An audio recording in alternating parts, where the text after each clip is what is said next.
Welcome to City Cinematheque, where the art and pleasure of the movies are the subject of serious discussion. I'm your host, Jerry Carlson, and I teach film studies at the City College of the City University of New York. Today, it's our pleasure to present the 1990 Puerto Rican production, Lo que le pasó a Santiago, What Happened to Santiago. This film, directed by Jacobo Morales, was nominated for an Academy Award for Best Foreign Language Picture. It's a story that's about an old man, his memories, some new adventures, and his view of life in Puerto Rico over a 65-year period. We'll be talking about issues of Puerto Rican identity, history, and Puerto Rican cinema after today's screening. Joining us once again on City Cinematheque is Professor Juan Flores of Hunter College. Now, take this opportunity to savor the Puerto Rican flavors of Lo que le pasó a Santiago. Welcome back to City Cinematheque. I hope you've enjoyed this rare opportunity to see on television Lo que le pasó a Santiago, What Happened to Santiago.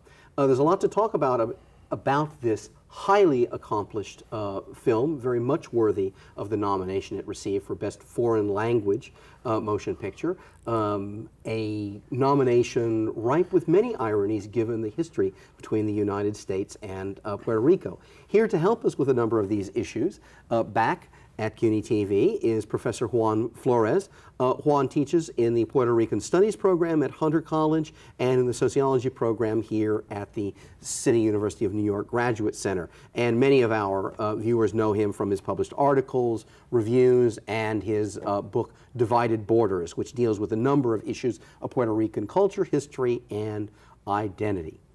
So, let me start just with the simple question. What happened to Santiago, Juan? That's the question. I mean, that's the title is really very pointed, and because of the Spanish construction, it's emphasized that it's what happened to him. Right. You not only have to Santiago, but in Spanish you have a little article in there which means to him. So you have what happened to him to Santiago, basically. So it's emphasized that something transpired in his life, and this is what really the movie is about. And at one point he even says, something very special or just different happened to me today, which is of course when he meets the woman Angelique and falls in love. I mean, this is overtly what takes place, but in fact I think that what happened, that is the happening of the movie, is about him, of course, in his change of life and the change of his family, and then more broadly the change in Puerto Rico as a society, so that he is to some extent a kind of Puerto Rican everyman or emblematic of the society as a whole. One of the things I admire about this film is the way in which, in a certain sense, it could be mistaken for or marketed as a charming, slightly magical, sentimental romance. But that's not what I really think the film is at all. I think the film explores issues very seriously and is quite tough-minded about a number of things. That's the distance between perhaps what it sounds like, it's like, oh, this charming romance, and really what the deeper implications of that are in the film. Let's talk about that a little bit. To what degree is this film about Puerto Rico, do you think? I mean, as it's not just Santiago's story, but it's Puerto Rico's story. Right. Well, you see, of course, the generational change, and he stands in the middle. We are with him through his whole life in a way, because he mentions different stages of his career, and when he comes into his own already in the 40s, and then and really has his career in the 50s and 60s period. The film takes place, I believe, the filmic present is kind of the late 80s or so, just before it came out. Right. You can tell by some of the signs in the movie, and then also the way in which his children and then his grandchild relate to one another. Right. There's a change in human relations that has taken place in Puerto Rico, and I think that in many ways that's what it's about, and he's the central sensibility of that, because he's the one who responds to these changes, and in a way represents those changes himself. Although Santiago is kind of a traditionalist, as we say, as he repeats again and again, and longs for the old ways, and so forth. Nevertheless, he's one who very much does live in the present. He's right there. He's the one who relates closer to the youngest person in the film than anybody Very does. much so. You know, his grandchild. I mean, it's actually a very beautiful relationship that he has with his grandchild, sort of jumping over the generation of his own children. Well, and also he is, on the one hand, he might be mistaken and has been mistaken by those who are really revealed in the film as shallow or selfish or whatever. They think he's a bit slow or a little bit of this, but in fact he's not only much more sensitive, but he's much cleverer than that. And that's one of the things we get in the very first scene when he's giving the thank you for the retirement, in which he says things like, well, I'll remember people for who they are, and I'll remember them for everything that they deserve. And I think the moment is handled extremely well by the director, because we get a reaction shot in which they can't quite figure out how insulting he's being to them, because he's riding the edge just in the right way. And he said even earlier, you know, that when I was hired 40 years ago, the policy of the company was to hire, and their best investment was the people you hire. Well, isn't that a remarkable statement on how the world has changed? He says at his own retirement. So he is very much aware as a censor of all of this. He's like a time seismograph. Yeah, that's of right. a kind. That's right. I think that seems as though the way he was intended by the filmmaker and by the person who wrote the movie, which is the same person, right. As a kind of a barometer of things, and he asks exactly the right questions, even if they're brutally frank and painful, and people don't want to hear those questions. He has that edge of irony to just about everything that happens, so that he's a gauge and in a way a conscience. That's right. To the society, especially in relationship to the contemporary generation. Oh, very. Where things have really taken a slide in terms of personal relations, and as evident in his daughter and so forth, and then the way in which the young people are being brought up, that kind of aloofness, that professional careerism that takes over, and parents can't live up to their responsibilities in relation to their children, and he has to fill in for them and so forth.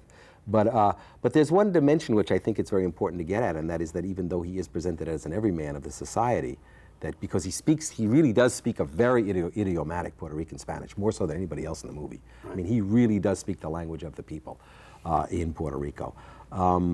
Nevertheless, there's a kind of a sliding of our class optic upward in a way, because he really is middle and upper middle class. Even in his background, I mean, he comes from the countryside and of a small landowning, but nevertheless a landowning family.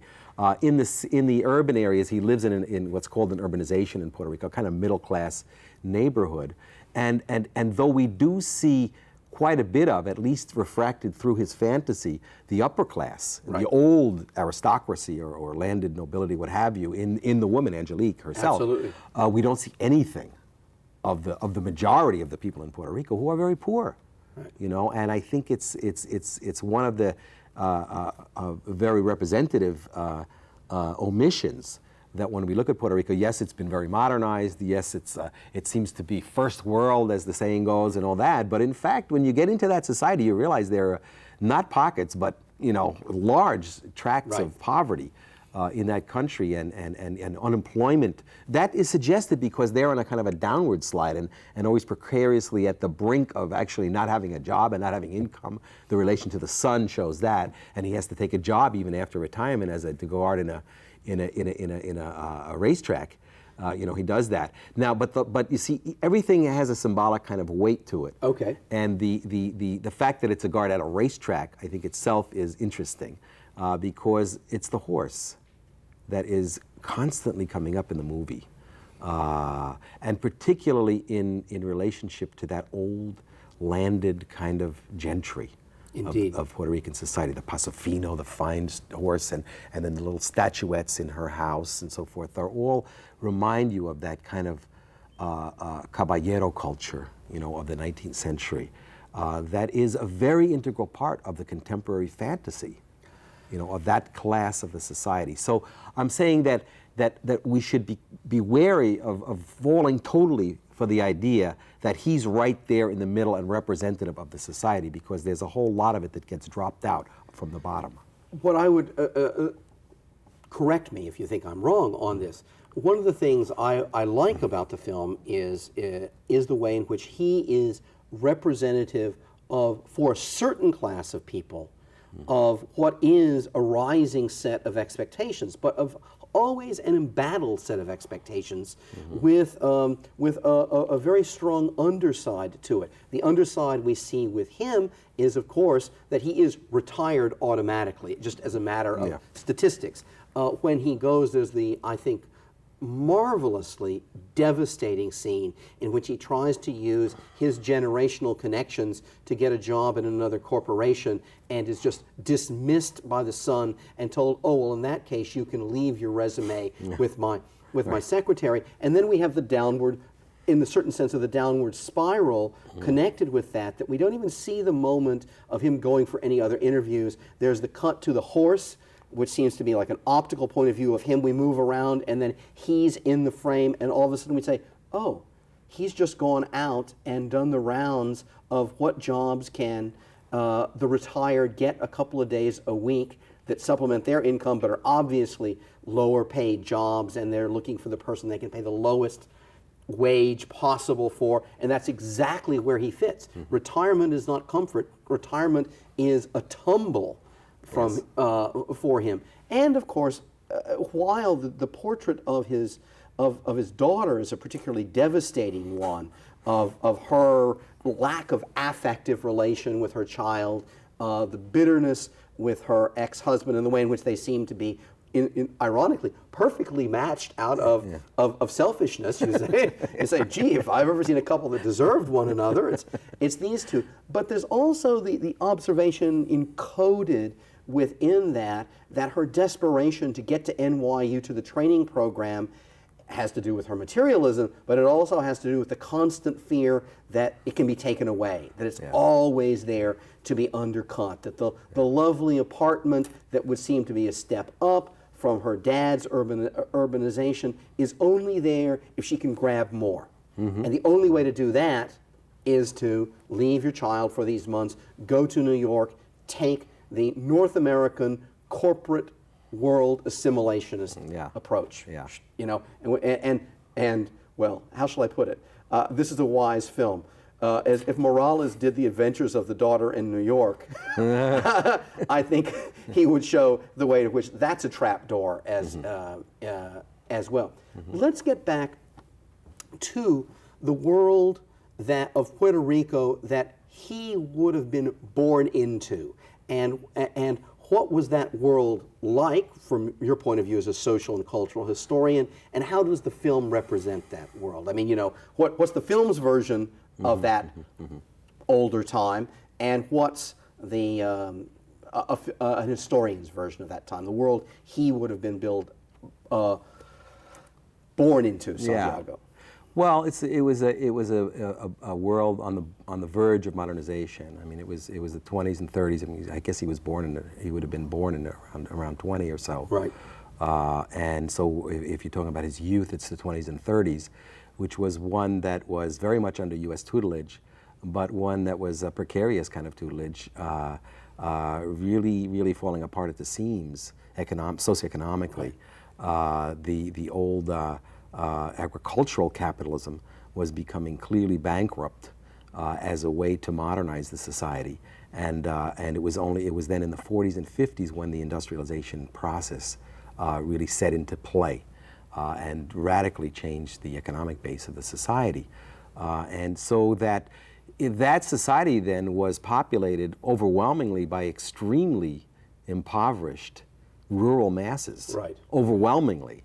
And then a crust of privileged and landed people who were also very nervous because they were losing out too. You see, so that's what was really lies in the background, and yet So the nostalgia fantasy goes back even further. Really, those images of the house, which are really kind of very seductive, Indeed, and the music that accompanies it, and the woman herself, and that Spanish kind of nobility background. That's something that really projects back into the late 19th century. Those are images of the national culture when it was, before the U.S. even came in, right, and started making its imprint on the society. So it's very Spanish. And you notice she even says, my father was a Spaniard who fought against General Miles when the Americans came in 1898. She even makes that specific reference. So he was a die-hard Spaniard, and wanted Puerto Rico to remain in the Spanish orbit, even though it was really a lost cause by then, obviously, by the end of the 19th century. So the film goes back not only to his youth, but maybe to his youth as then seen through the lens of this landed aristocracy of the society, a troubled one, but nevertheless one which, and then that imagery of the landed aristocracy with the horses, with the old hacienda house, and so forth, all really constitutes, in a sense, the only alternative, although it's a fantasy alternative, to the problematics of our time. Because her coming to NYU doesn't really seem to solve the human problems that Santiago brings into focus in what happened to him. So that it's almost like, I've got to hit the lottery, right, and win over someone like this with all the cultural stuff that goes with her in order to really get out of this problem. So then at the end we see them all, in the house and having a very nice get together and party. But that's the only conditions under which one can even imagine that. It's funny you would use that lottery analogy, because most recent film of Jacobo Morales is a short film, part of an anthology about filmmaking in Latin America. And it's about a group of Puerto Rican filmmakers trying to figure out how to make a Puerto Rican film. And they go through like all the problems of doing so. And one of them is, well, how do you finance it? And there's a delightful fantasy sequence about winning the lottery as the best way to get financing for a Puerto Rican film. So that notion of chance taking you out, I mean, is something and the lottery is something that's very specific to Morales. I mean, it just happens that he's sitting there in the park, and she just happens to sit across from him.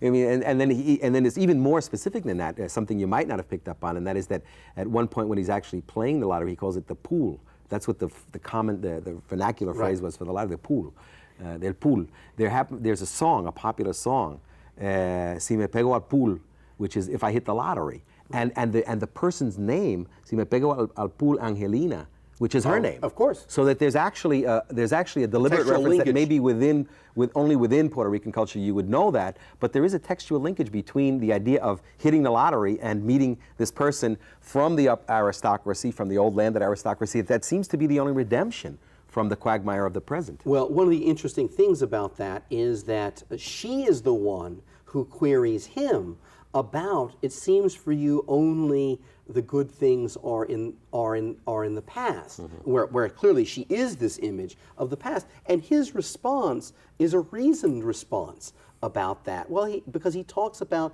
the way in which you can select what to emphasize or remember from the past, and then you don't have to see the other things. So the degree to which this is selective memory seems to be very much a conscious, something he's aware of he's doing. Now that's a very interesting contrast with her, because hers is not a choice about living in that past, or there's one other aspect to that, but it's defined, at least it's been clinically defined as part of her madness, that she must duplicate this past. She cannot live in the present. And of course the detective, played by Jacobo Morales, himself does have the line in which he talks about, well, it may be one of our problems that people who are happy because they know what to be happy is, if that doesn't correspond to reality for other people, then that's called madness. If you're happy, you're declared mad by having constructed a world out of your image of happiness. So it's complicated. And there's a crossing of things. Right. Crossing through. I mean, he can only live off nostalgia. She can only live off amnesia. Because her past has to be repressed. He has to go to a special detective or something to find out who is she, where is she from, what's her past, and finds out that way. Absolutely, because there is, well, it's interesting if you think of, you know, of history as a line, which it may not be, probably isn't, but there's a slice out of that line that she's taken. There are just certain things that he represents and clearly the present generation represent that cannot be admitted to her world, that are part of her, you know, amnesia on this. And of course, he's the only person who looks forward and backward in. That's right. That's why he's the central character. Yeah, absolutely. He kind of straddles and allows us to move back and forth through history, through the trajectory of 20th century Puerto Rico. Let's talk about what, again, as his representative to a degree, we've talked about some of the limitations of that, but who he would have been as the man who worked for 40 years. To what degree is he representative of a class in Puerto Rico that partook of the industrialization of the island and the shift from an agricultural base to an industrial base? Well, he's an accountant. I mean, he doesn't seem like a character who would be really comfortable in the old world. Of course, he's obviously uncomfortable in the contemporary, that is with the generation, the new generation coming up. But I think in a way, as a contable, he calls himself, a contador, accountant, he kind of is that middle ground, I mean, both historically and in terms of the class structure of the society. He's kind of, maybe that's, it's in that sense. But you know, it is a colonial society after all. And it's something which it's easy to forget, you know. And as a result, the class structure of the society tends to differ from what we may be accustomed to, and there's this. Well, let's talk about that. There is this bulging population that becomes almost invisible, you know, when you're representing this society. The tendency is to represent the edge, the front edge of modernization. Right.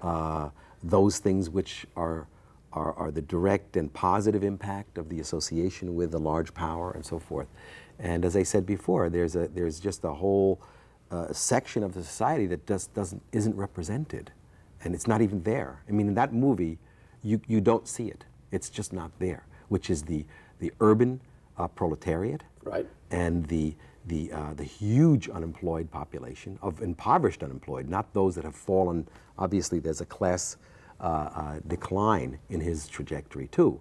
Right, he went from a kind of small landowners, he calls themselves, but we have an image of his house when he was little, and it's strikingly like the one that he comes upon as a result of his. Well, but he even says that. I mean, when he arrives here, this is just like this is a dream or something. Right, absolutely. He refers to it as a dream. He says, I've been in this place before. He says this. Right. I mean, deja vu. Deja vu. It brings up, and it right. also brings up this an aspect I'd like to talk about, which is the promise in this film that it may have magical realist aspects. We have the nun who passes through several times, but actually it's a film that sets up those cues so that you think it's going to pass on and, oh, you know, is this, for example, a death reverie of him? He comes out and maybe, has he had a heart attack when he's driving home and all of this is a fantasy because we have all these elements? Well, no, it chooses to raise these expectations of, are we going to go into a magical realist world? But no, it's a world that is of fantasy, but it's a fantasy based in psychology and history, not in particular in these particular conditions, about her inability to deal with modernity and the troubled way in which he's suffering modernity, having presumably accepted it as a young man and bought in. I'm an accountant. No, I think he's very much, the question from before, I think he's very much part of that change and that modernization process of he's a creature in a way of the 50s period. That's yes. I think so, and his career peaks at the 50s and 60s, and that's precisely in Puerto Rican history when the industrialization process occurs. And I might mention where the huge migration to the United States. Absolutely. Occurs. Well, now let's talk about. I'm going to ask you a question that slightly challenges what you said about people not being represented, because I want to talk for a few minutes or hear what you think about his son, and the son who is another one of the forms of madness in the film.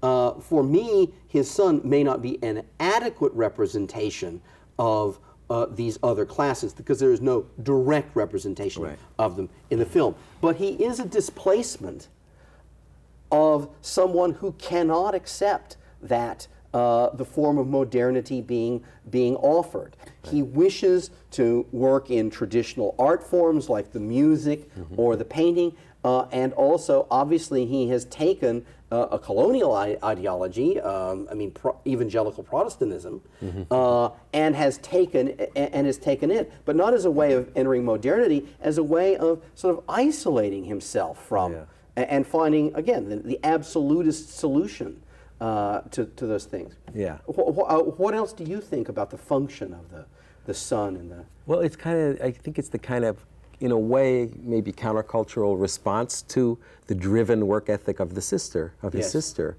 You know, so he's the other child of Santiago, and he just doesn't fit in at all. I mean, he doesn't want to fit in. And so Santiago is also troubled by that, although he receives much more affection directly and care from the son Absolutely. than he does from the sister. Yes, from the daughter. So that, you know, there's that on his side, that at least he's able to do that. He shows genuine care or concern for, he's really worried about that his father doesn't show up at night. I think we have to assume that he means that. Oh, absolutely. He looks at the clock and, where's my father? You know, I mean, there's a little old man out there at this hour of the night. Well, you know, the film does explicitly contrast the notion of institutionalization. Institutionalization within a corporate culture, the sister, and institutionalization, you know, in a sanitarium for the son, and the one who seems to be more caring but unable to adapt to the conditions is very much and there's quite a bit. I mean, in a way, it's a kind of Puerto Rican Generation X, which there's a lot of that. It's largely a middle class phenomenon, although it's not, obviously, as in this country, it's not exclusively that, but it is a middle class phenomenon, and there is an implication, perhaps, of him having a lot of the people on drugs. I mean, drug addiction in Puerto Rico is a very, very heavy thing. Right. And a lot of times they rehab through the religion. And so, I mean, it's possible. Yes. It's not explicit, but it's possible that he went through that kind of experience because he couldn't, you know, the society, the way that it's now functions or malfunctions, it freaks him out in a way. I mean, he seems like he's freaked out. Okay. Or has been freaked out. I hope I don't freak you out by saying this, but we've come to the end of our 30 minutes. No, this is Puerto Rican history is very rich, and this is a very rich film.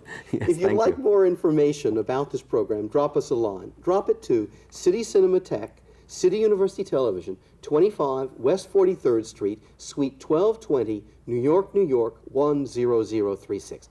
Let me give you that information again. Drop us a line to City Cinematheque, City University Television, 25 West 43rd Street, Suite 1220, New York, New York 10036. Juan, thanks for bringing your immense store of knowledge about things Puerto Rican, and your sense of humor as well. We look forward always to having you back. Thank you very much. It's a joy being here. Great. I hope you enjoyed today's film and our discussion, and you'll join us again on City Cinematheque. Thanks. Bye-bye.